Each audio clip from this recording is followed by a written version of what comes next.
ఏ doctor నన్ను బాగు చేయలేదు. డాక్టర్ 70 ఇంజక్షన్లు ఇస్తున్నారు, ఒక్క రోజు కూడా జ్వరం తగ్గలేదు. నేను చావుకు దగ్గర అయిపోయాను. అట్లాంటి భయంకరమైన పరిస్థితులు యేసు ప్రభు దగ్గరికి వెళ్ళాను. యేసు ప్రభు నమ్ముకున్నా, దేవునికి ప్రార్థన చేసిన, ప్రభువా నన్ను బాగు చేస్తే నీ సేవ చేస్తా, ప్రభువా నువ్వు నన్ను బాగు చేస్తే నీ కోసమే జీవిస్తే లోకంలోని దేవునికి నేను ప్రార్థన చేసిన. నాకు తెలియదు దేవుడు ఉండడం తెలియదు, దేవుడు లేడో తెలియదు, కానీ మా అమ్మ చెప్పింది కనుక ప్రార్థన చేసిన. అయితే దేవుడు ఉన్నాడు కనుక, మన ప్రార్థన వింటాడు కనుక, ఆయనకి చెవులు ఉన్నాయి కనుక ఆయన నా ప్రార్థన విన్నాడు, నాకు జవాబిచ్చిండు. నా రోగం పోయింది. తెల్లారి చూసేసరికి నాకు జ్వరం వెళ్ళిపోయింది. 6 నెలల నుంచి పోని జ్వరము ఆ ప్రార్థన చేసినప్పుడు తెల్లారి జ్వరం వదిలిపెట్టింది. ఇప్పుడు 38 సంవత్సరాలు అవుతుంది.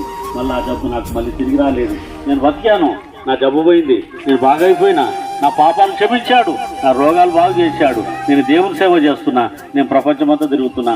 ఈ పాపి కొండలకు కూడా వచ్చాను. ఈ కొండల్లో ఇదిగో నిన్ను పిలుస్తున్నాను యేసునామమున. యేసుక్రీస్తు మంచివాడు, యేసుక్రీస్తు మంచి దేవుడు. ఆయన యేసుక్రీస్తు అందరికీ ప్రభు అయి ఉన్నాడు. ఆయన నీ కొరకు నా కొరకు కల్వరి శిలువలో తన ప్రాణం పెట్టి, మన పాపముల కొరకు గాయములు పొంది, మన రోగముల కొరకు రక్తము చిందించి, ఆయన మరణించి పాతి పెట్టబడి 3వ దినము తిరిగి లేచాడు.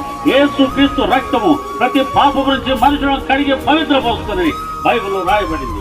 కనుక బిడ్డలారా, ఎందరైనా నామమున శ్వాస ఉంచుతారు వారందరూ దేవుని పిల్లల గుటకైనా అధికారం ఇచ్చున్నాడు. కనుక నశించిన దానిని వెనక్కి రక్షించుటకు ఇదిగో మనిషి కుమారుడు యేసుక్రీస్తు ఈ లోకమునకు దిగి వచ్చి ఉన్నాడు. ఇదే సువార్త.